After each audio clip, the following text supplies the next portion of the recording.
So welcome, Deborah. Thank you. We can't see your face. Let me try closing a blind and see if that helps. Okay.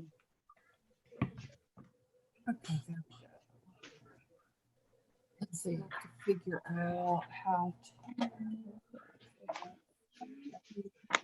4, 5. Oh, Wendy's there. That's 7. Did that change any? Not really. Not really. Oh, darn. There's a little bit, but It kind of looks like you're hanging from the ceiling. I beg your pardon? That's Janine. you're silhouette. We can't see your Oh, face. I am so sorry. Can you turn the other side? If you turn around, can you turn around to face the windows? Well, the other one was There we go. There you go. Yeah, I'll sit that's here at good. the end of the desk. Okay. We'll be good. That's my Okay. clock. Go into a different room. There you are. Yeah. The lighting in here is not the best in the world for anything but my plants, and they love it. So, Okay. It's 9 o'clock. We have enough? That's got to be Janine's clock. Yeah, Julie It was. will be absent today, so this is everybody. Okay. Oh, wait a minute. We've got Mr. Piter. It looks like somebody's trying to pop on. Well, he was at the branch, so she was getting him set up. Let me make sure there's not a.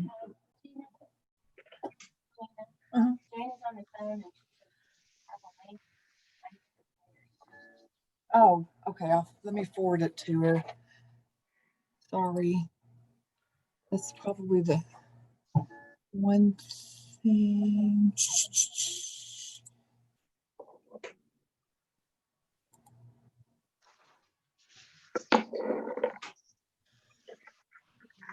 Crap.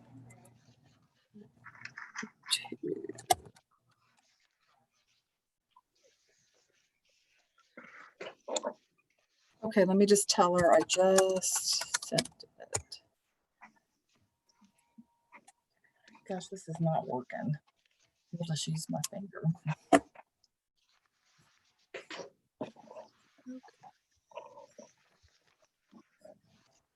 We'll give him a second to pop on. And it looks like we have one person that's watching right now on YouTube. Deborah, we always have to, because we're doing this by Zoom, we have to live stream it to YouTube. right. So that the public can attend. I think I told you that yesterday. Yes, ma'am, you did. So I always pull it up on my other computer. So We are also techie these days. you have to be, I'm telling you. When I first started working back in the dark ages, I was the data controller for Medicare for the state of Oklahoma, and our computer took up the entire 5th floor of the Blue Cross and Blue Shield building in downtown Tulsa. Wow. Oh, yeah. I know. And now my phone does more than that computer did. So go figure. Life has changed. There she comes. Yeah. Or he, I should say. That's one thing I just forgot. Hey, Mr. Potter. Hello, good morning. Good morning. Yes. Okay, so you're good to go, Gina. Okay, let's call this meeting to order. Our first order of business is the public hearing to adopt our 2020-21 tax levy. If anybody is viewing this online that wants to make a public comment, you need to call 417-235-6646 and your public comment will be relayed to the board. So I sent you all the posting for the public hearing. And so last year's 2019's assessed valuations totaled $1,000,000 $1,007,468,902. The tax rate ceiling last year was 0.1482 per $100 valuation. This year, because of the property tax increase, and because of valuations are higher, you can see that it's up 58 million. So this year it's 1,065,668,679. And I'll tell you a little bit about the tax rate, but our tax ceiling this year is 0.2182. So I did call the state auditor's office, and I called and talked to Kurt, our CPA. And the long and short of it is, we thought that the 7-cent increase would be added to our previous ceiling, which was 15 cents, for a total of 22 cents. So, and I also sent some information to the library directors that are similar consolidated districts, because I wanted apples to apples. And so what I found out is that there was some law passed in 2013, 2014 that stated that it's actually added to the previous year's tax ceiling. So since last year's was 0.1482, they added the 7 cents to it, which is 0.2182. And that's, when I talked to the auditor's office, they said that's how it's interpreted. And so at any rate, it's not 22 cents. So it is what it is. So you all have to decide if you want to set the tax ceiling rate at 0.2182, or if you want to set it lower. But if you set it lower, we lose all possible state aid. We found that out the hard way. Oh, yes. We don't want to do that. This will be the only year, my understanding, unless, the way tax or cost of living and so forth goes, that we will actually collect the full amount, which, remember, that's why we wanted to go a little bit higher. So maybe we'd be closer to 20 cents. So if with this 0.2182, we should collect $2,325,289 and some change. So we never collect that. That would be as if everybody paid their taxes on time, which never happens, or if they even paid their taxes. So at any rate, that's what we should collect. Whether we will or not remains to be seen. Okay, we need a motion to set our ceiling at 21.82. So moved. Thank you, Ms. Hyder. Second it. Thank you, And Jan. Jan. All in favor? Aye. Aye. Any opposed? Motion carried. Now we're going to wait to see if anybody calls in. Yeah, I think they've had 8 minutes to call in and nobody has, so I think we're good to move on. Okay. Got to get back to my agenda here. My printer's not working, so I couldn't print this out. Minutes for the July 16th meeting. Has everyone read them? Yes. And we need a motion to approve the minutes. I move that we approve them. And Wendy, are you seconding? You can speak, Wendy. Okay. She can't, All in- she muted herself. People always want to mute me. It's the weirdest thing. All in favor of approval of the minutes? Aye. Aye. Aye. Any opposed? Motion carried. Financial report, Ms. Gina. Okay, so there's 2 things we need to do today, because we typically don't meet in July, so it just kind of went past me, but you actually have to approve and I sent you or you had the information from last time, but you actually have to approve the end of year budget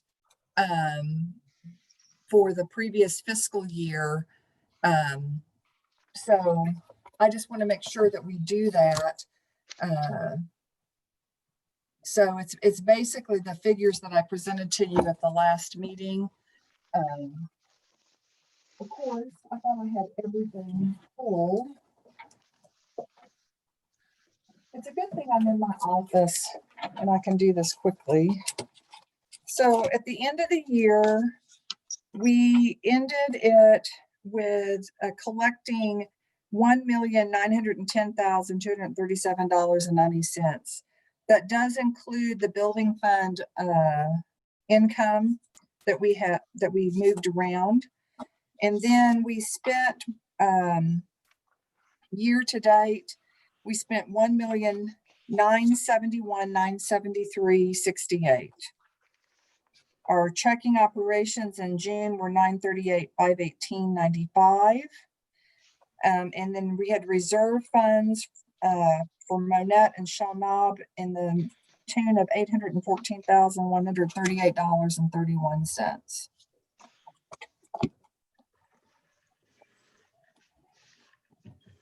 Then for July, to begin July, you can see.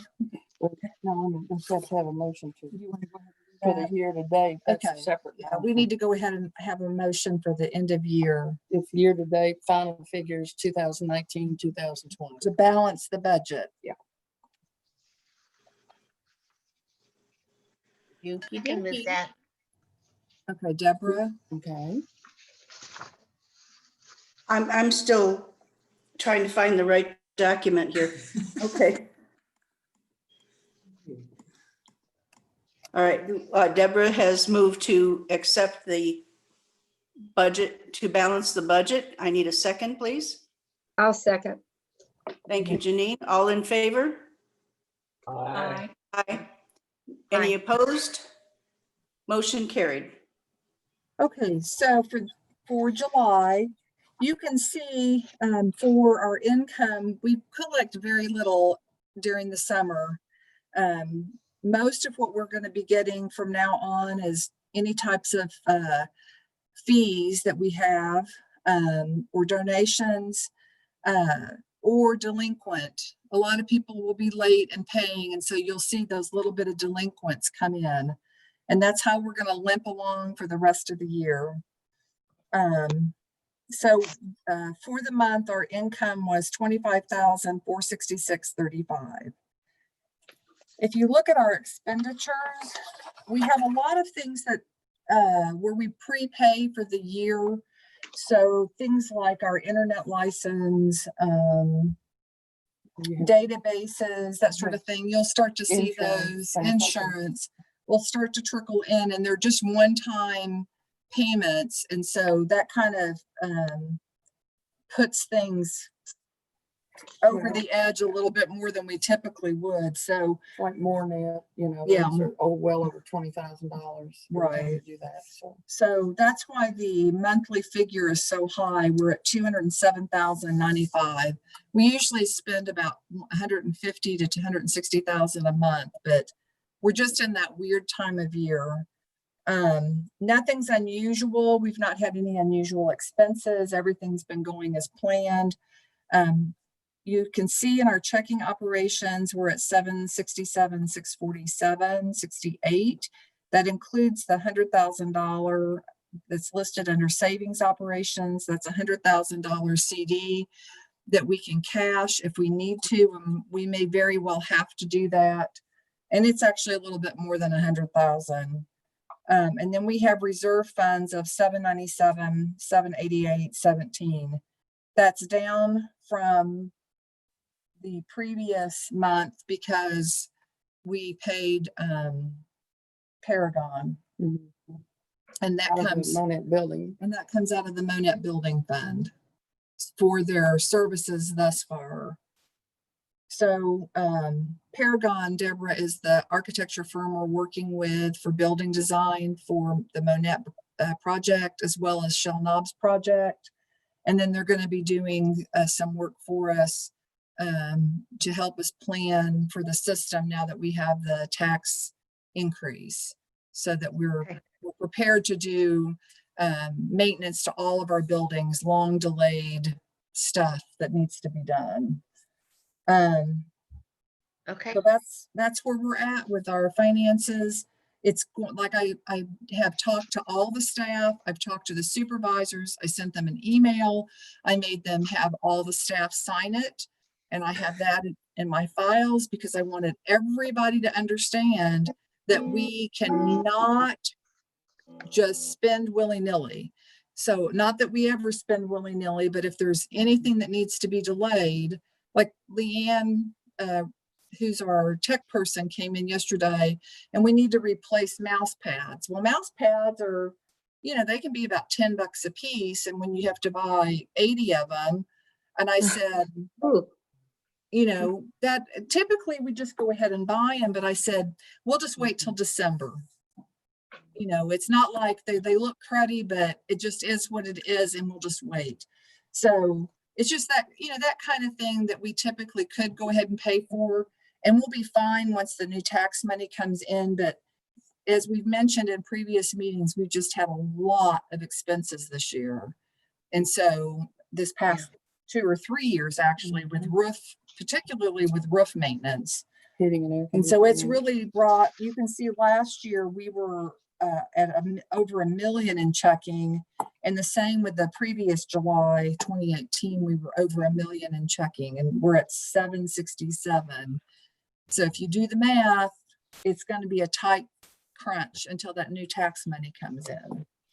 So we're going to toe the line. Okay, we need a motion to approve the July financial report. I still move.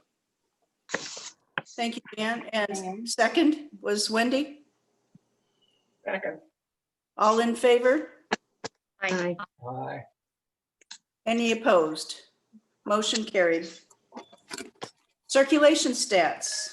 Okay, so the statistics are not awful, but they're not great either. But considering that we're closed more hours than we've ever been, and that we don't have near the number of people coming in the building, I think 20,000 circs is actually pretty good.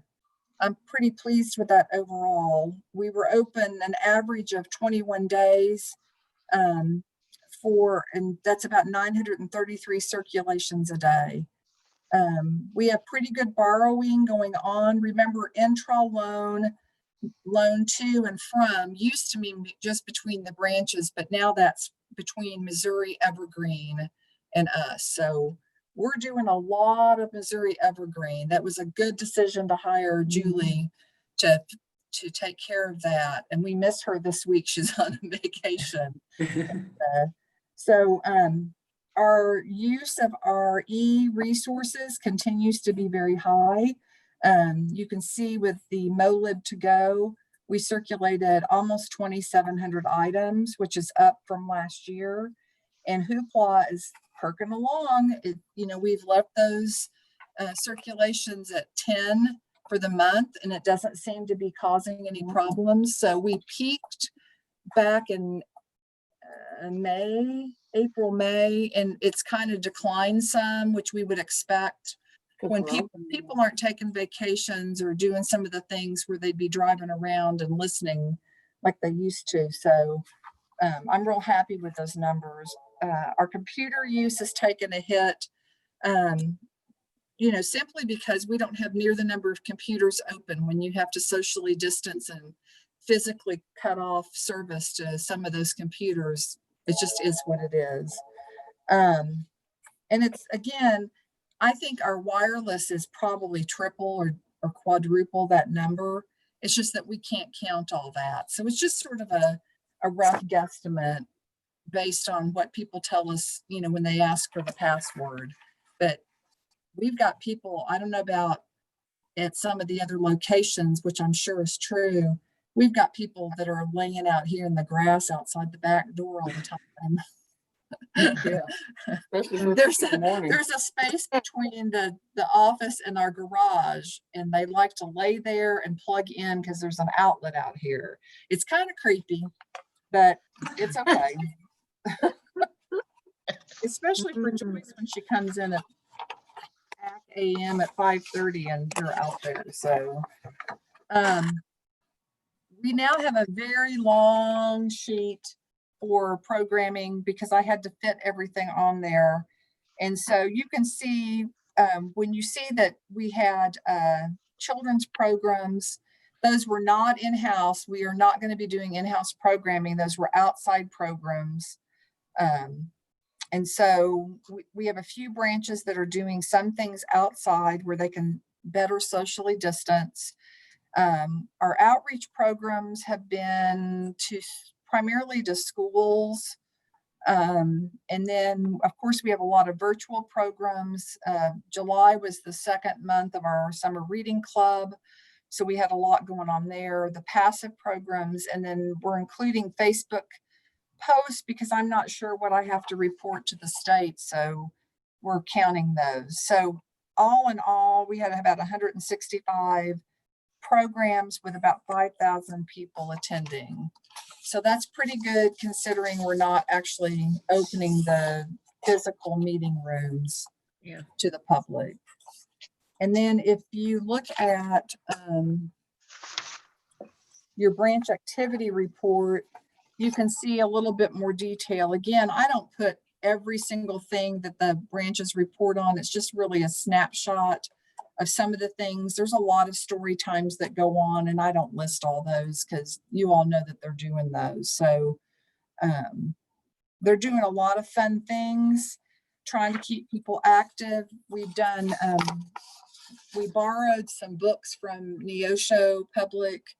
They loaned some big storybooks to us and we bought some, and they've been doing storybook walks. So that's where you laminate the pages and you put them on a stake and you plant them in the ground and people can walk and read the story. And so we've done those all over the district and at some of the schools. And I think that's gone over pretty well. That it's been real popular. It's a way to get exercise and also to have a library program. And then we paid for programs as we always do, and those were all streamed in accordance to however the person allowed us to do it. I don't know if you saw Heno Head's program online, but you can go on and see that on Facebook or YouTube. Can't remember which. It was a lot of fun. I just, when I found out it was on, I was sitting in my garage and I finally had to tell myself to go in the house. It was hot because I was watching. I've seen his programs several times, but, and the same was true with Kara Fletcher's Lego thing. I don't know if you caught that, but it was really interesting. And I thought Greg did a good job with the backdrops and trying to splice all an interview with her together. So I did not see the Dulcimer guy, but I'm sure his program was great as well. So those were all part of the summer reading club. So I think the branches are doing the best that they can. And our new green screen that's housed at the Cassville branch is so cool. If you get a chance to watch Berna, she has this beautiful butterflies and it's just green behind her, but however I don't know how that's done. It's magic to me. It's like TV. I always thought there's a little man in the box, so.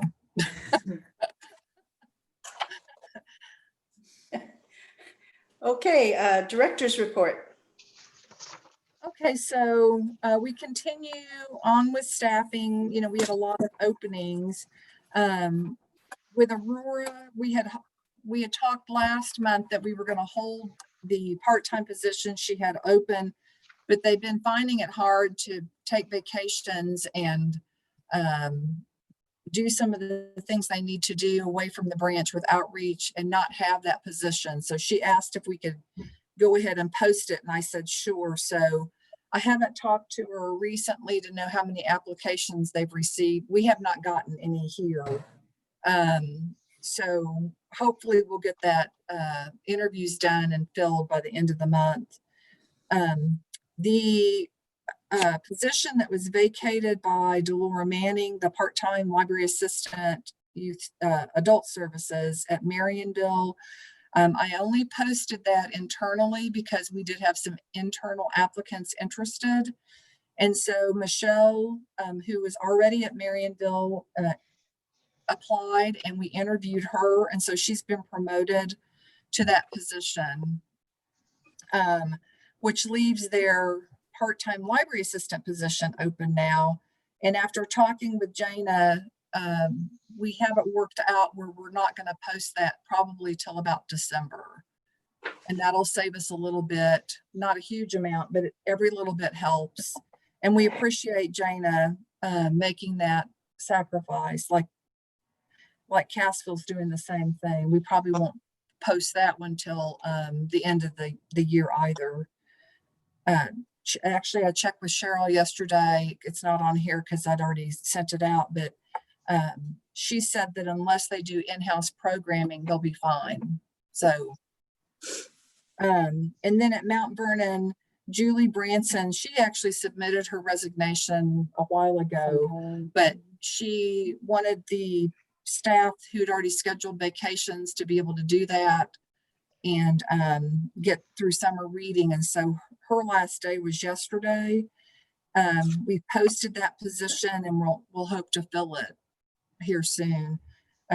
Cindy said she'd gotten several applications. So I mentioned last month, I think, that I had submitted applications. And let me tell you, you got to persevere with government grant applications. That's all I got to say.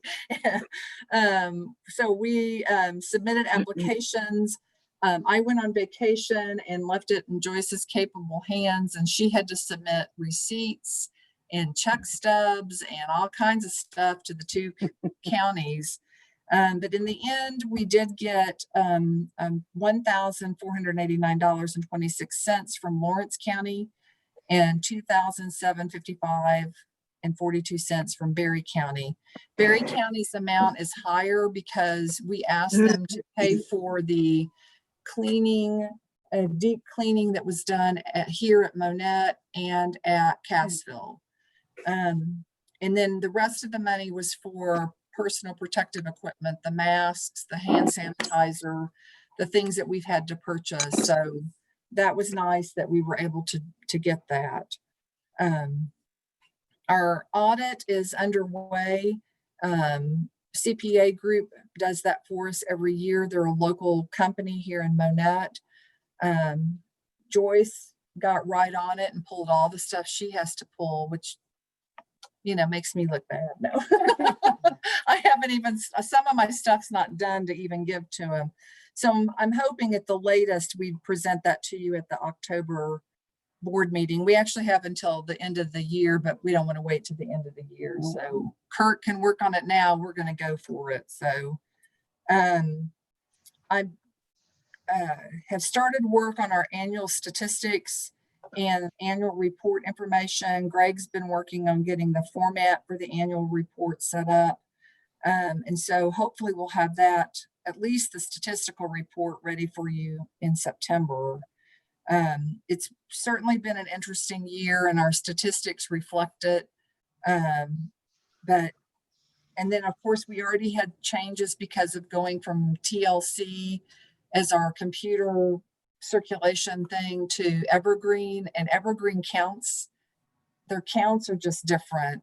And so it makes our numbers look low, but nothing's changed. I mean, we still have people coming in the building and checking out books. So we restarted our reading efforts, and we're working at the Cassville branch. And I think there's still some children's things to read. And then we have all of the nonfiction in the adult section, which Cheryl's been on us to get done because they're so tight, they can't shift anything. So we're going to be working on that. We met with Bell and Associates, which is the company, local company we use for getting our insurance set up for health and dental and vision. And he had, Randy Bell had gone to some type of training. And I should have looked this up, but it's through the Chamber of Commerce. It's called MIWA. And because we're Chamber of Commerce members, we have the opportunity to join that statewide insurance plan that the Chamber of Commerce offers. And so it's a little early. We don't have our numbers from Anthem that we typically get about the 1st of October, mid-November-ish. But he just wanted to kind of give us an idea of what this plan would do. And actually it uses Anthem. It's a little bit different in how they bill. Instead of it being based on age, and then the rate is based on your age, the rate is a flat fee. But it looked to me and Joyce like everything else was pretty much the same.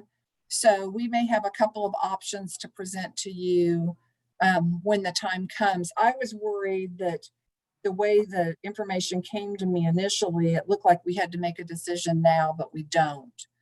Our open enrollment is not until October, November, December. So, because our plan runs from January 1 to December 31st, and that does not need to change. But I just wanted to kind of give you a heads up. It has the potential to be a little less expensive for the district, which I'm all for. So we'll just have to see how those numbers come in from our typical renewal. And we want to welcome Deborah Lee of Eagle Rock.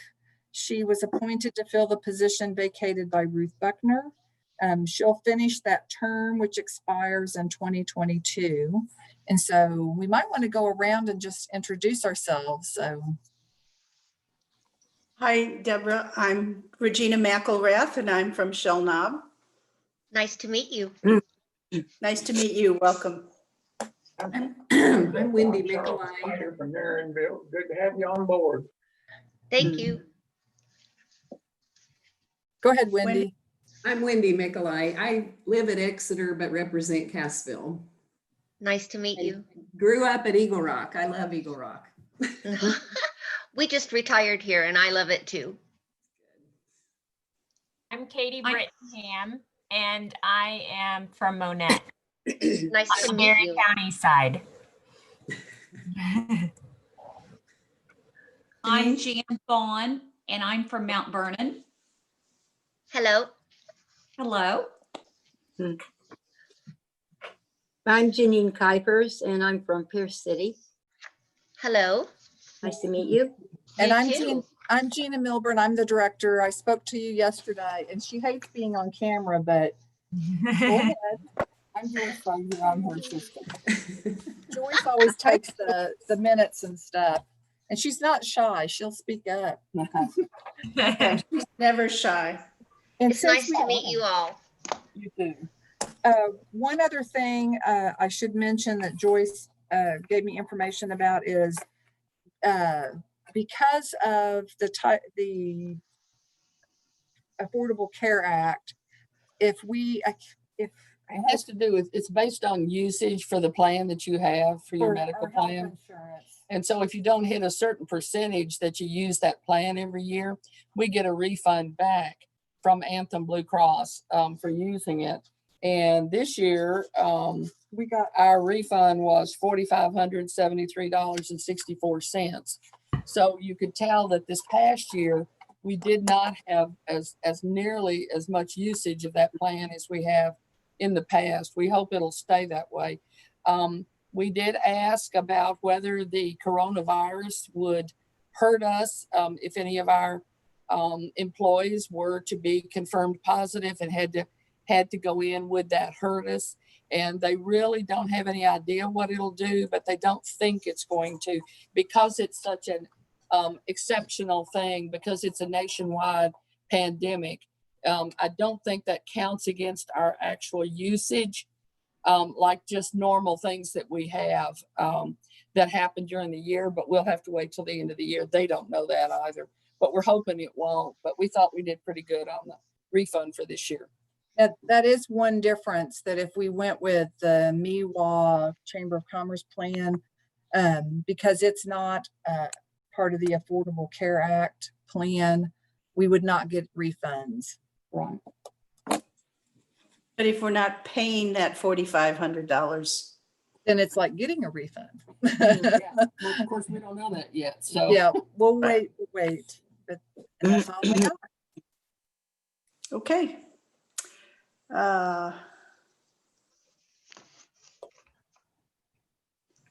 Need a motion to approve the director's report? I move that we approve the director's report. Second? I'll second. that. I think Deborah beat Mr. Potter by a fraction. All in favor? Aye. Any opposed? Motion carried. Old business, revised to fiscal year 2020, 2021 budget. Okay, so as you all know, we don't really have what I call the real budget until about now, because we finally have all the figures in. And so I did what I've been doing the last few years because you all seem to like that. So if there's any changes, I give you an up or a down arrow depending on, you know, what's happened. So you can see in the actual income, I didn't give you arrows for this, but when I reported to you in June, our actual income had been 1,781,289, but our actual income at the end of the month with that extra week that we didn't have, or extra 2 weeks, was $1,798,410.14. In June, I had reported, because I didn't have the numbers yet from the auditor's office to know what the assessments and so forth were. So I just sort of guessed based on last year's numbers what our current tax income would be. So I recalculated that based on the assessments. And then what I did is subtracted 20%, because like I said, we know we are not going to collect the full amount of current taxes. So there's no point in putting that as a line item in there because we're just doomed to not collect it. So that's where I came up with the 1,860,231 in current tax. So as I had mentioned at the tax levy hearing, with the 0.2182, we were set to collect 2,325,289. But if you take 20% off the top, that's where I get the 1,860,231. And so that, of course, increases. I did not change anything else. I still don't think, it does not look like we're probably going to get state aid, state equalization, or A&E money. Not that it's significant, but it was about $70,000 or $80,000 last year, which is, you know, pretty good chunk of change, at least for materials. But regardless, because of the increase, we are looking to collect at about 2,225,182 is my estimate. So let's hope that I'm low and we collect more. So that's still a pretty significant increase. And so I'm really happy with that. And that gives us a little bit of wiggle room for us to go with our future planning for building maintenance and increased budgets with staffing. So if you go to the expenditure sheet, you see lots of arrows here.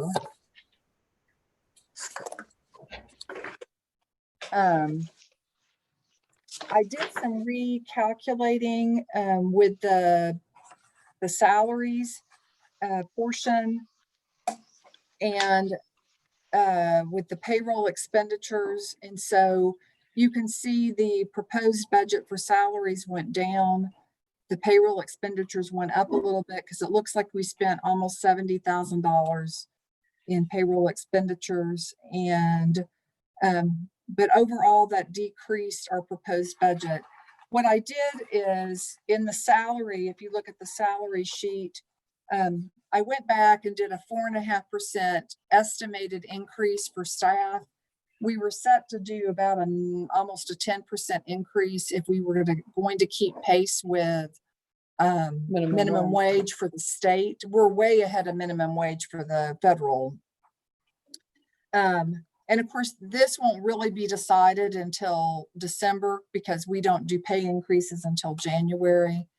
But it just kind of gives you an idea of what it would cost if we were to have that 4.5%. I've calculated that for everyone but me. And we can talk more about that, but I think where my salary is right now is where it needs to stay for a while, because you'll never want to post the position for the amount that's on here for my salary. So you don't want it to get too out of whack. So I'm very happy where I am. And if you look on the second sheet of the staff salaries, if we decide to do an increase from January to June, that's only 6 months. So what I did is the calculation of 6 months at the current rate and 6 months at the new rate. And that's where I came up with that amount. So, and that fluctuates through the year as people come off payroll, as we add people. If we gave somebody more job duties, they might have a small salary. I mean, it just depends on how things go, especially as long-term people retire or leave. It's quite a bit of difference in our payroll. So what? Not that we're pushing anybody out the door. Die out, you Yes, know. we die out. So, and then I made some adjustments because of the actual expenditures through the end of June, since I had all the figures. So that's, I decided to go ahead and increase because we had such a good increase with our tax levy. I pushed Rhonda's book budget back up to 130,000. I increased Joyce's DVDs a little bit, the e-material slightly. And then on the databases, I took out, I had proposed that we might want to go with a company called RB Digital for more e-material. But we decided not to do that because Overdrive, who is the only provider for our Missouri Libraries to Go, they actually bought out RB Digital.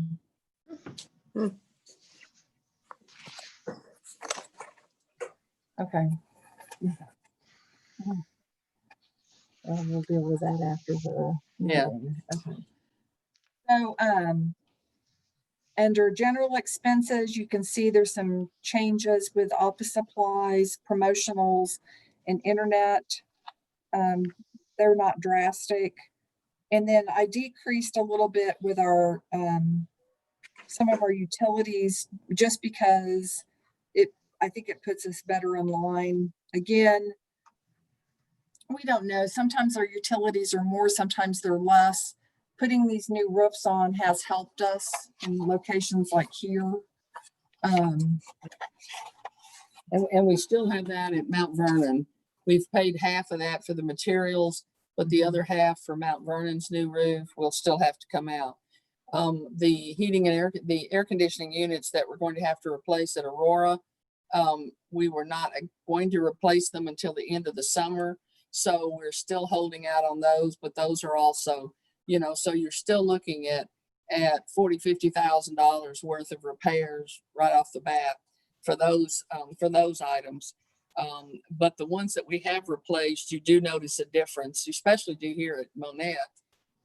You notice a difference in the utility bills. So it's a good thing, but that's also got to come out of this next budget. Insurance, I made a miscalculation when I put the insurance number down last month. Let me find that sheet. I do a spreadsheet for the health, dental, and vision insurance. And I had actually used the number for the total cost of all three in place of the number where it says just health insurance, which was inaccurate. So I think, so I actually used the right number this time. So it dropped the number down. And then I increased under grant expenses because we got some technology grants, and we, because we have to pay 25% of the grant cost or overall cost, then we have to have a little bit of money budgeted to pay for that. And so even with all the ups and downs, we are still for the year in June, I had estimated 1,962,403. So now the number has dropped to 1,937,075. So, but that number can go up or down depending on, it's a guess at this point that this is what's really going to happen, but at least it gives us a working budget.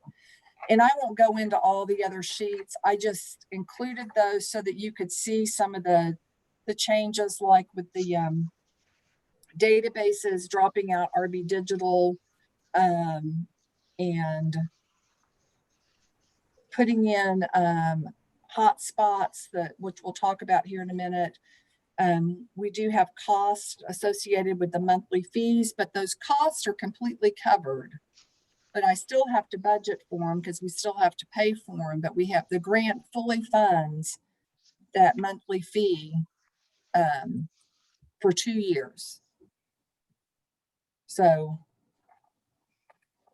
that's where we're at with the revised budget. Does anybody have questions? It's a lot of paper. Mhm. Right. Okay, we need an approval of the revised budget for next year. I so move. Okay, Janine, and who was second? Is that you, Deborah? Ken? Okay. He's done. All in favor? Aye. Any opposed?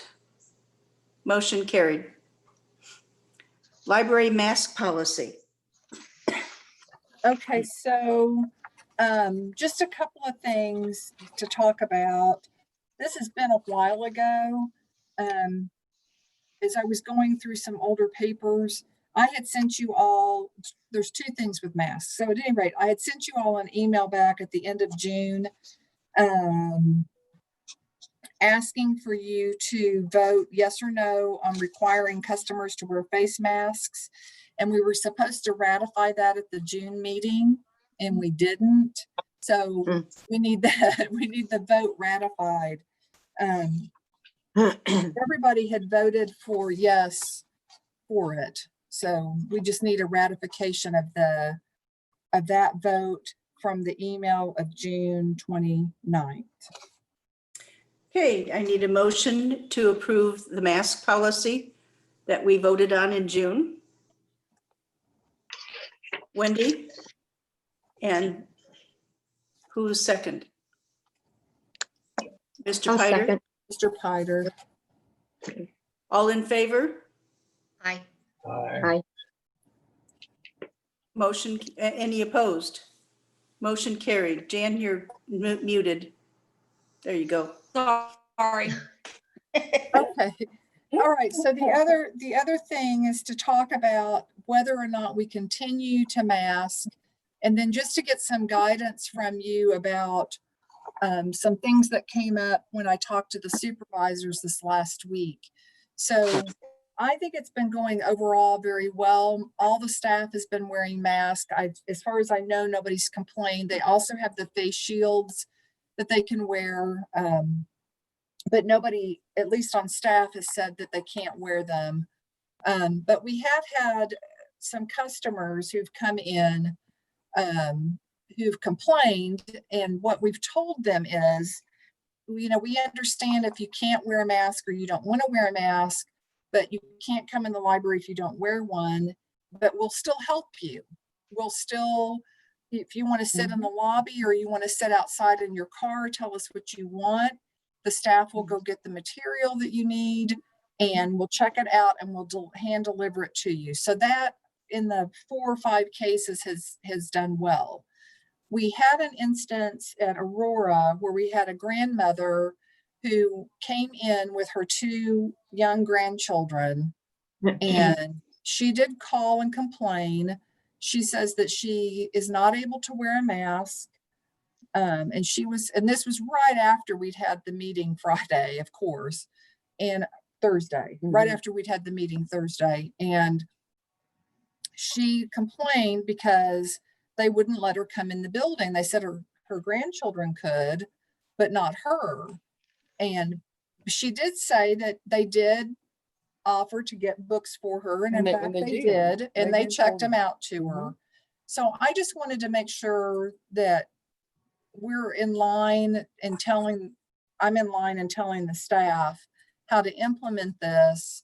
But my feeling is if we have a mask rule, it defeats the purpose, even if we have people who can't wear a mask coming in and not wearing them. But then on the other hand, I think if everybody else is wearing a mask, maybe one person is not going to be an issue. So I know like Gina, she said that it's almost impossible for her, even with the face shield, to do it. So Face shield distorts for me. I have to put C-bands on so I don't get nauseous. And the mask just makes me hyperventilate. So I haven't gone many places.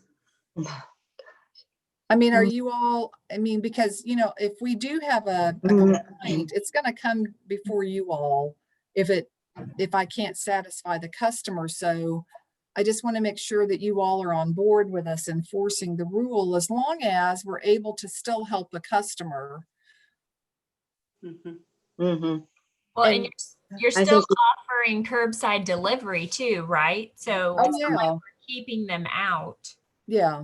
Right. They're just, you know, she wanted to come in, bring her grandchildren, and And her grandchildren did come in and they did help them find some books and they did check them out to them. they were. So it was just it was the idea. Yeah, they weren't infants, they weren't toddlers. But when I talked to her, you know, I mean, I think as much as anything, I think she needed somebody to vent. That's all right. You don't have to see me. That's okay. But I think she just wanted to vent probably as much as anything. But when I explained to her why we were doing this and she totally understood. I think it was just that she was just upset because, you know, her grandchildren could come in, but she couldn't. We've not heard, I gave her all the information to file a complaint. If she felt like it, we would certainly take it, you know, we would look at it, we would address it, and we would get back to her. But as of today, we have not received a formal complaint from her. So I'm hoping it was more just venting than anything. But there is no nationwide, you know, standard for any of this. But maybe this is something you needed to know. We just got a note brought into us just about 5 minutes ago. We now have an employee that's been exposed to COVID who will have to be quarantined. So we'll have to find out Yeah. what her So- exposure, we may have to close the Aurora branch. Um, I don't know yet. well, We'll she's see. first person contact. And so more than likely she will have to be quarantined, but that's the whole point of this whole thing is that we do have more and more people exposed to more and more people. And we do have a lot of people that are asymptomatic. But once the health department contacts you that you have a legitimate exposure, if you're the first contact, or if you yourself have now tested positive, then we have to make really, you know, important decisions about that. So the public, for the most part, has handled this very well. We have had a couple of people I've talked to that I usually get them because they're upset. But for the most part, they've been pretty understanding about it. And once you explain to them why we're doing it, and all the services we're offering, regardless of whether you come in. For the most part, everybody that I have talked to has been very accepting of it after sometimes it's just kind of a knee-jerk reaction. You know, how dare you tell me I can't do something I want to do? But once you explain to them this, you know, the severity of the whole problem, they've really been pretty understanding about the whole thing. So all in all, we've had few complaints that were really important enough that they called to complain. So, Gina, what are other libraries doing? Are they requiring masks? It varies depending on the severity of the outbreak in the areas. Okay. and how large they are, what their population is, has a lot to do with it too. Almost everybody's requiring Yeah. staff to wear them. It just depends, like I said, on the public. And, in the beginning, we didn't require it. We asked people to, but then as we saw increases in cases, that's when I proposed to you that we asked the customers to do it. And I think we flattened a little bit, but we still have a pretty good number of people in both counties. So I don't think we're at a point where we want to relax right now, especially with school starting. Like Katie's kids started and Monette starts this next week. And so I think it just for a couple of weeks more, we ought to go ahead and continue with the mask effort. Yeah. But I just wanted you to be aware, we do occasionally get mask comments, and you would think it would be more normalized now, but it's such a inflammatory, politicized thing right now that, oh, we have a new member. She's Snoopy. She hears other voices and she wants to come see who it is. And a lot of the other libraries too, a lot of their decisions are based on the size of their buildings. Yeah. In a larger populated area where you have a huge library that's 25, 30,000 square feet, what they've decided for it is a whole lot different than ours, because it's easier for them to social distance. It's easier for them to do a lot of this stuff. Our buildings, when the biggest building we've got is less than 7,000 square feet, it's much more difficult to do those, social distancing and all of that than it is for the larger communities too. But even Springfield Green, Christian County, I mean, they're pretty strict about their rules, because of course it's blowing up in both of these counties too. And I think that has a lot to do with it too. The library center, it's certainly a lot easier for them when you've got a 35,000 square foot building that you're in, rather than a 5,500 square foot building. So I think that has a lot to do with the way they decide too. We found out yesterday that Joplin has lifted the city has lifted their mask mandate. And I meet this afternoon with the Southwest Library directors, and I'll be curious to see what their director is going to do, if she's going to change anything. I don't think so, because she's pretty, she likes things to be just so to protect people. So, but I don't know, because I don't know what her board might be pushing her to do either. So we're pretty well in line with what other places are doing. In fact, a lot of places aren't even open still. Not not here in this area, but I'm on a library management group on Facebook, and I'm amazed at the number of places that are still only doing curbside. I just think this is a good way for us to stay open to the public. It's a small price. I do too. Well, you're doing everything you can for them. You're doing all the other things. So I agree with the wait and give schools reopening a few weeks at least, or a month or two, and see what happens. It worries me. And if we start to see a decrease, then we can make the masks optional again. I don't see us letting up with staff as long as there's cases, but we could, do that, but we are going to have to see a decline before we start doing that. And so far we've had, we have a certain number of people that can be in the building at a time. I don't think that's been an issue on a given day at any location. So We upped it in a couple of places, like I think Eagle Rock and Well, even Cassville never met their, their quota for the day. but it wasn't much. It was like, 5 to 7 people. So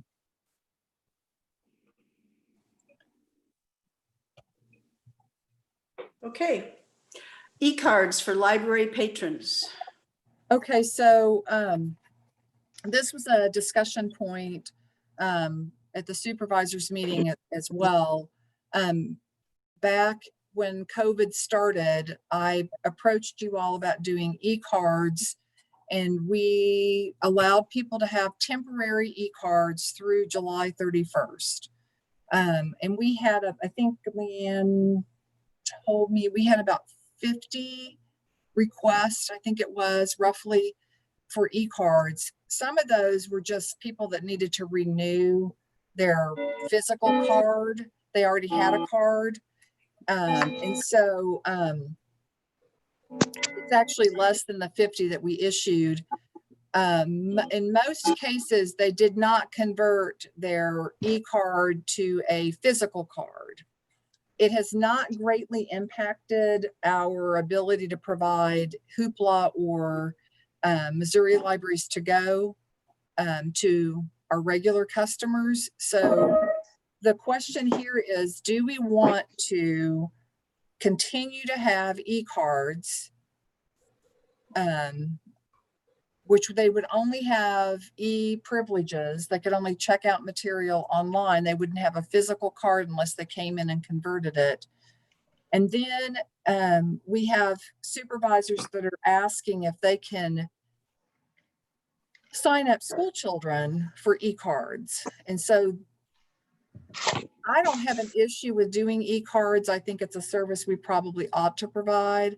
I do have an issue in actively pursuing entire classrooms signing up for e-cards because that directly impacts our budget. And so if, let's say we had 1,000 school children sign up for e-cards and they all checked out a $2 book every month, well, then we have an additional $2,000 every month that we add. That's $24,000 a year. And that's if they only get the $2 book. So I don't want to exclude a group, but I also don't want it to be where we end up having to get rid of Hoopla or something because we can't afford it. And right now we're spending on Hoopla and Missouri Libraries to Go about 1/3 of what we spend on physical books. And on that one, so, the question here is, when people are checking out the e-material, that's just a fraction of our customers. So we have, I don't want to be in a position where we're trying to make a decision about, do we just, not have service for the 1,000 people that use e-cards, but because we want to continue for the 10,000 people that use the physical books. So it's a fine line to me. The ebook thing is a bottomless pit with Hoopla because we have to pay per use. The Missouri Libraries to Go is a flat fee, so it's not really an issue. But the Missouri Libraries to Go, we could put $100,000 into that and still never even, that's just the tip of the iceberg. What age kids are we talking about that they're wanting to sign up? Well, I think what they wanted to do was to just approach the schools and say that they could sign up their classrooms. Okay. What I did point out to the supervisors was the parents still would have to sign off on it. That's So what I wondered. because, As a parent, I would want to know what my kids were reading. right. And the problem is, of course, that Hoopla has lots of stuff, as does Missouri Libraries to Go. So do you want your child, your 5-year-old accidentally checking out a book on erotic literature? Well, streaming movies that are Which, for an adult is perfectly fine, but because that's their decision and they're of age to do that. But Not that a 5-year-old probably would do that because there's no, well, hopefully there's no pictures, but Well, if they do stream movies, they stream movies and Yeah. magazines, and you can't put an age limit on what they're streaming. yeah. So you do have kids in, second, third, fourth grade that are going to run up on some stuff that they absolutely should not run up on. What I think maybe we want to do is go ahead and allow people to have e-cards, but just not make a big deal out of it. So not contact the schools and say your students can sign up for e-cards, that just as people ask, we just let them have an e-card if that's how we can provide service to them and not make it a temporary thing. Encourage them to go ahead and come in and get a book. But Leanne is the one who administers that. And so when she gets, it's an online form. And when she gets a child who's under the age of 18, she calls the parents and makes sure that she has the approval before issuing that card. And then she makes a note on the record that she has obtained approval. I think that's a good system because the parents need to know that, the school shouldn't just be signing them up. Right. And that's why I said we would have to come up with a form specifically for the school children where the parents had to sign off on it. And And our so- school has Epic. Gina, have you heard about that? Isn't it specifically for schools? Yes. Yeah. And they're paying quite a bit of money for the kids to be able to get on that, to have access to all those books. So I don't think our kids need that. That's what I said, I don't have an issue providing the service, but I have an issue in supplementing a school district's budget when we get less money than the school districts do. I And agree. So if they want to partner with us and pay us a chunk of money for their students to have access, I think that'd be a great partnership. I mean, I'm more than happy if they wanted to give us, $5,000 a year. But they're I'd not say gonna let's sign the, I don't think they're going to do that. They don't have any money right now. yeah. Mhm. I know. And they're Yeah. purchasing all this stuff for their schools anyway, these books and stuff. So Yeah, I that's think what I good. mean. They can get just as good a rate as we can. So that's what I think too. So if you all are okay with that, I would say we just go ahead as people ask. I'll put it in the policy, and we've got to update some of our policies anyway. And we'll just continue to do it the way that we've done it. They just won't be temporary, and we'll still encourage people to come in and convert them. But from what I understand from the supervisors, very few people have done that. They like, being able to check out and not have to come in the library. And I'm all for having extra circulation. So I just want to make sure that parents are giving permission, and they are. I just don't want to actively, pursue a whole classroom when the school should be paying for that. right. Right. I want to be supportive. Don't get me wrong. I just within our budget limits. Well, and Gina, it might help if you tell the supervisors that are interested in this, that there are programs that the school is doing to get books in. Yeah, that's I don't know that Monette does that, but most of them are trying to read a classic or something together. And I'm like, the classic paperbacks are like nothing. So why don't you just get a copy of the book and give it to the kids? Mhm. And then you're all reading the same edition anyway. Mhm. Okay. All right, Code of Ethics resolution. Okay, so we actually do this every year. We're only required to do it every other year, but I thought Jean Berg had a good point. It's really hard to keep up with which year that you're doing it in. So I just do it every year and file it. And basically what the Code of Ethics resolution, and I sent you all a copy so that you would have it.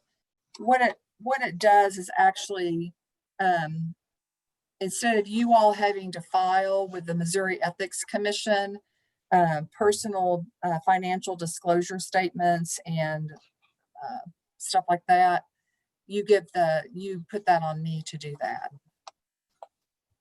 I guess is the simplest. Yeah, Is pretty the much. chief officer, financial officer, executive director, then I'm the one that has to submit all that information instead of you all having to do it. I think there was a change in how that was done before I started Yeah, that was here, quite a while ago. just to make it easier. So you all did not have to do that. So that's basically what this code of ethics is for. But we have to approve it, right? Yeah. Mhm. Okay, so I need a motion to approve the code of ethics for the Barry Lawrence Regional Library. So moved. Thank you, Mr. Ryder. Need a second? I'll second. Who Thank said you, that? Janine. Mhm. All in favor? I, I, Aye. Aye. Any opposed? Motion carried. Okay, so Gina and Wendy, you all have to sign this and date it. And I have to get Julie Vaughn to sign it as well. So what I'll do is I'll just put it in the delivery. I'll send it to Gina first, and Gina, if you'll have whoever's at the branch, send it on to Wendy. And then Wendy, if you'll send it back to me, I'll run down the street and get Julie to sign it. Is that okay? And then I have a lot of stuff that has to be signed. And so we're going to have to figure out how to get all that done. If I send things for you all to sign to the branches, would that be the easiest thing? Or come up there. Yeah, I can come up there. Okay. I can't. Whichever. Okay, so I tell you what, I'll put everything together in a packet, and then I'll send out that it's ready to be signed, and you all let me know if I need to send it or if you want to come here to Monette to sign it. Will that work? Because we have like Gina's got to sign a lot of stuff because we have all the All the In- check registers and all of that we've been doing for the month, the auditor requires your signature. But Right. they also, he was well aware that there were months we didn't do those because we were closed and that we've been doing this virtually. So he didn't seem to have a problem with it. And then we'll set up, I'll just get it, since we're going to probably, my feeling is we'll probably have to do Zoom meetings through the end of the year at least, because you all seem to be, that's why I keep asking. I just want to make sure we're doing what the group wants to do. And I'm more comfortable doing Zoom, honestly. So, But it's also possible that we could do that when we do the branch visits. oh, For that's Paragon, true. that we could, work it out on whatever day we're in their area to do that. That's true. We're next week, we're going to be going around to all the branches and Tuesday and Wednesday. I think Tuesday is all the Lawrence County and Wednesday is all the Berry County. And we could just take the documents with us and you could just meet us. That might be the easiest thing. And then Katie's local Yeah, I can come up there. and Julie's local, so we can get them taken care of. So we'll just tell you Basically, it's when Berry we're gonna, County. if it doesn't work out, that's fine, but that might be the easiest thing. I didn't think about that. Yeah. Okay. Okay. The branch visits in 2 days. I'll be so tired. So you'll let us know when we need to, like when I need to go up to the Monette branch. Yep. Yep. Okay. And you're easy because I can just leave it at the desk Okay. for you to sign. So, Okay. Mobile hotspot policy. okay. So with the CARES Act money that we got from the state library, we purchased 30 hotspots. And so we got them in, we have cases to put them in, we have the batteries and all the stuff that goes with them. But before we can actually start circulating them, we have to have a policy in place.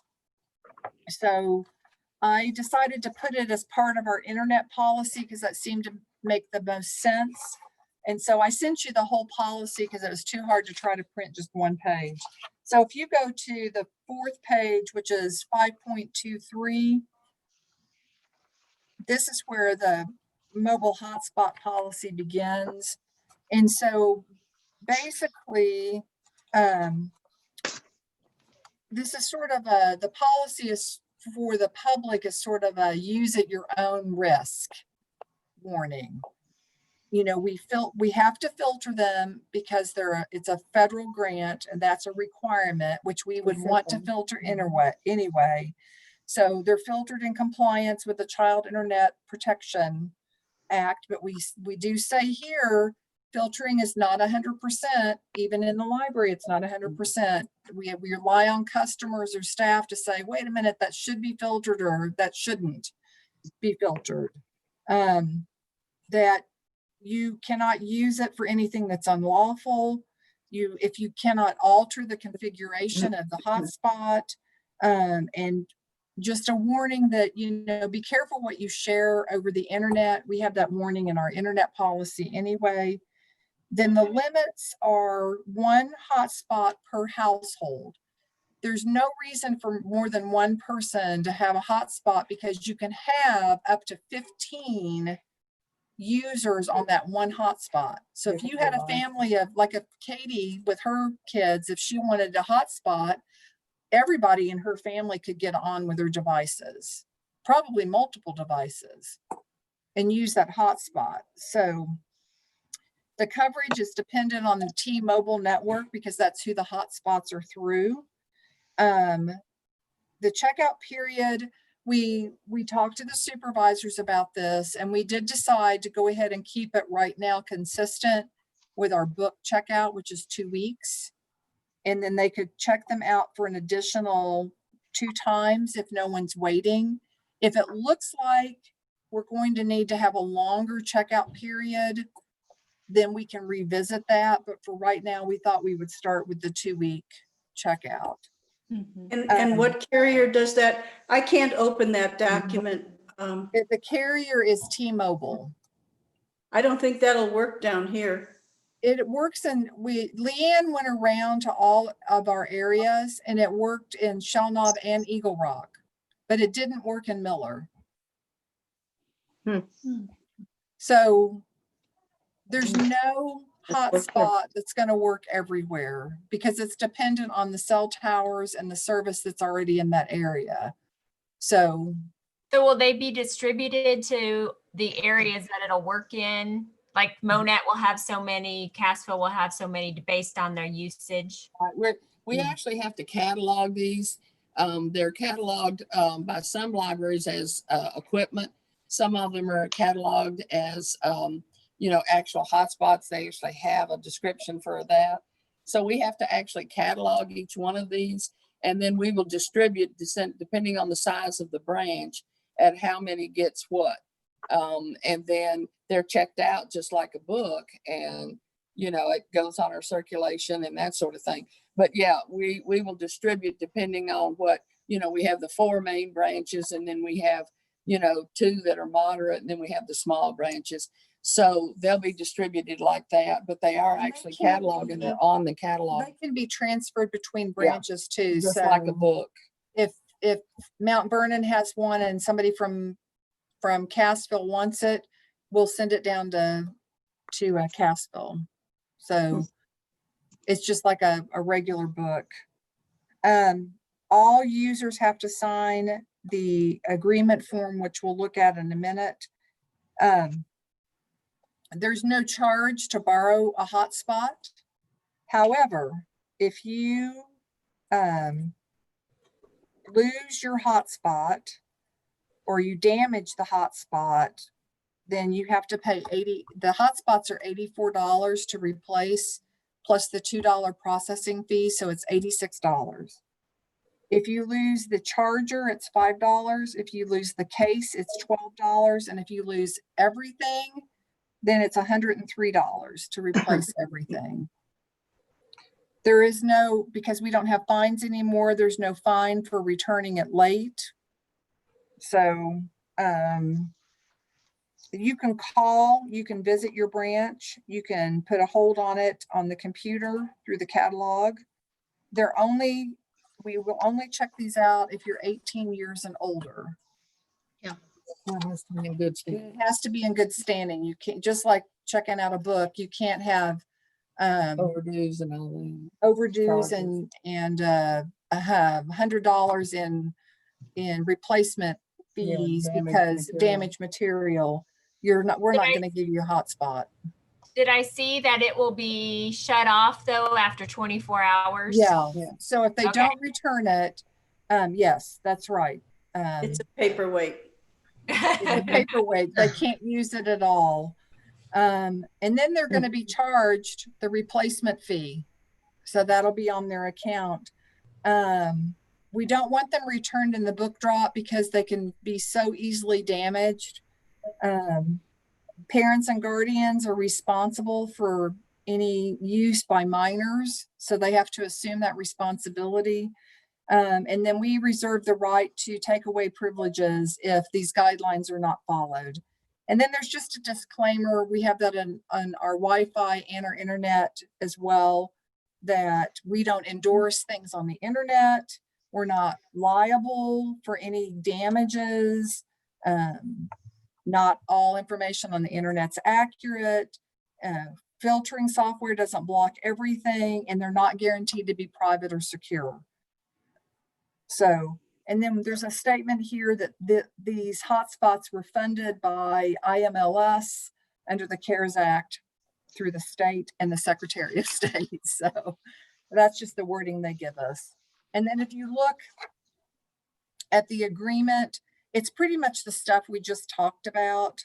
That when they sign this, they're signing that they've read the agreement, that they understand that there are rules, that they're going to return it, that they're going to comply with all the rules, and they understand that there's a $103 replacement fee. So nobody should come away from this going, I didn't know. Well, you signed the form. And so the branches will put the barcode number up here, and we'll keep this until it's returned. And then they'll dispose of this because we don't keep customer information long-term. So they will have to sign a new one every time they check it out. Yes. Okay. The information about what we do charge and what is contained in that package is on the actual record that's on the database. So if they have found it, if they found a hotspot and put a hold on it, that information's already there for them to read. So it isn't just on this form, it's there. It's actually on the hotspot itself. Yeah. There's like a little window that you can read. And then the other thing I gave you was a user guide that Leanne created. And that'll be, we decided we weren't going to laminate it, shrink it, anything like that, because we wanted people to be able to read it. And if this gets lost, it's, what, 1 cent to replace it, because we'll just make a new copy. So it'll be folded up, and the hotspot's about this big, the case. So we'll fold this up and put it in the In each one in of each them. one of them, so that they have the information on how. And you can see maybe in this picture of the hotspot, there's actually a little window where you can read information. It's not real big. The hotspots are, like people like me need reading glasses, but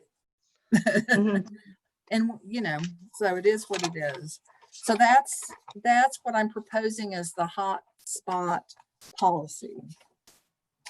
Okay, so Do we have Go ahead. a policy in place for checking them when they come back and making sure they're undamaged and still functioning? Well, that's more a procedure than a policy, because that's a procedure our staff has to use when they Okay. check materials back Yeah. in. So Okay. they are responsible once those items are returned. So it's really a procedure that our staff is responsible for. And if we may keep these for a week or so just to make sure. Yeah. And so and I think we'll know who the previous person was in the Mhm. computer. Yeah. Because we can look that up. So we've got a couple of different checks for that. So, Okay. I'm excited about this service that the library is going to be able to offer people. I think this is a great, great, Yeah. something great that we can do for people. And hopefully if it goes well, then that's something we can ask for additional funds for with a technology grant. So especially in this area where we have so many people that don't have internet service. So it's just a shame we can't find something that covers everywhere. That it just, you just can't. If Miller doesn't have internet coverage, a hotspot's not going to help them. Okay, so that was the first reading of the mobile hotspot use policy. I need a motion to approve. I move that we approve the policy. Okay. I need a second. Jan seconds. Jan All in Vaughn. favor? Aye. Aye.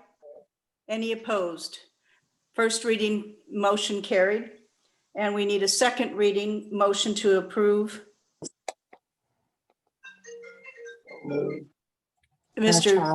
Charles, and I need a second. I'll second. Wendy? All in favor? Aye. Aye. Any opposed?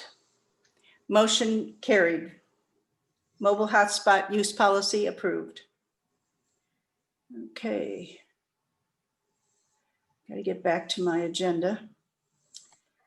National Voter Registration Day. Okay, so I took a webinar that ALA provided on doing an event for National Voter Registration Day, which honestly I thought was kind of a waste of time because they didn't tell me anything I didn't know. But the good thing was I wasn't aware that there was a National Voter Registration Day, which is September 22nd. And so because we're in a year with a presidential election, particularly, I think it's, behooves us to try to get as many people to register to vote as possible. And especially this year being one where we have people who do not want to vote in person, then we'll have mail-in and absentee ballots as well, that maybe we can help people navigate. So, so I talked with the supervisors and they're going to probably just during the month of September anyway, not just that day, because that's a Tuesday. So some of our branches aren't actually open on Tuesdays. They're going to do some displays. We'll have the voter registration forms. They can also use our computers to register. But the big thing I wanted to ask you to approve is for some of these, for mailing, I think for all mail-ins, I think that's right.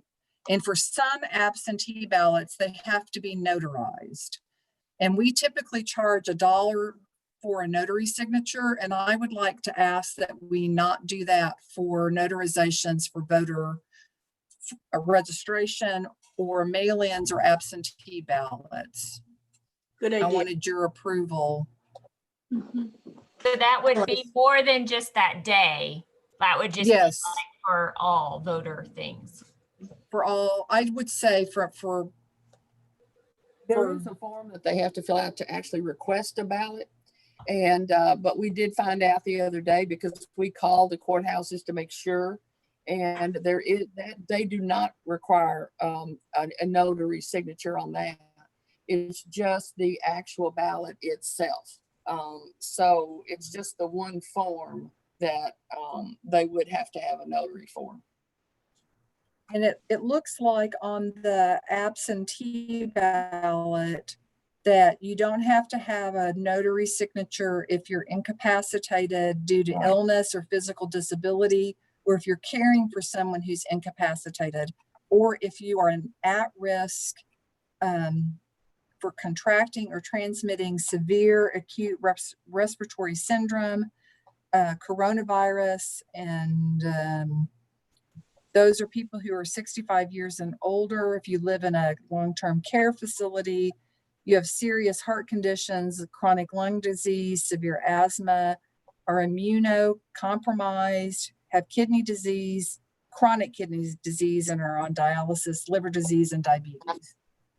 So those people, any of those people do not have to have a notary, but everybody else does if you're doing absentee ballot Or mail-in ballot. or mail-in ballot. So But yeah, I think this wouldn't just be for a limited time. I just think for voter registration, it's just something, I mean, we're not in this to make money. The only reason we charge the dollar is to keep, to help us recoup the cost of the license and the equipment, which is kind of expensive.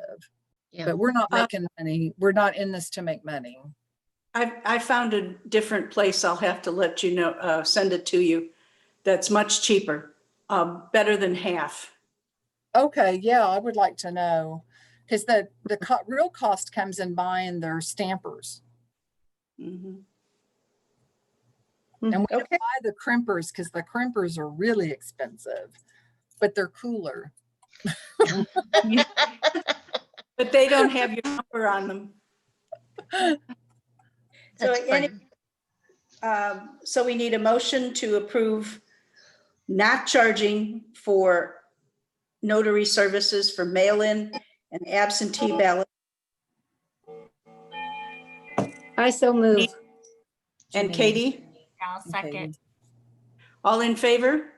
Aye. Aye. Any opposed? Motion carried. My gosh, it's only 10:30. Yeah. We got done in an hour and a half. Wow. Okay. I need a motion to adjourn, Mr. Piter. So moved. Second, Wendy. All in favor? Aye. Aye. Motion carried. Thank you all for coming. Deborah, Appreciate we you. just have to tell you, Mr. Piter always is the one who votes to adjourn. He's always Okay. joking that otherwise we have to provide pizza, right, Yeah. Mr. Piter? That's right. Okay, We'd have to send out for his lunch, so. you're that doing is good to know. You made it this time. Well, we'll See see you y'all next. later. Okay, All bye-bye. right, thank you Bye. all. Thanks. Bye-bye.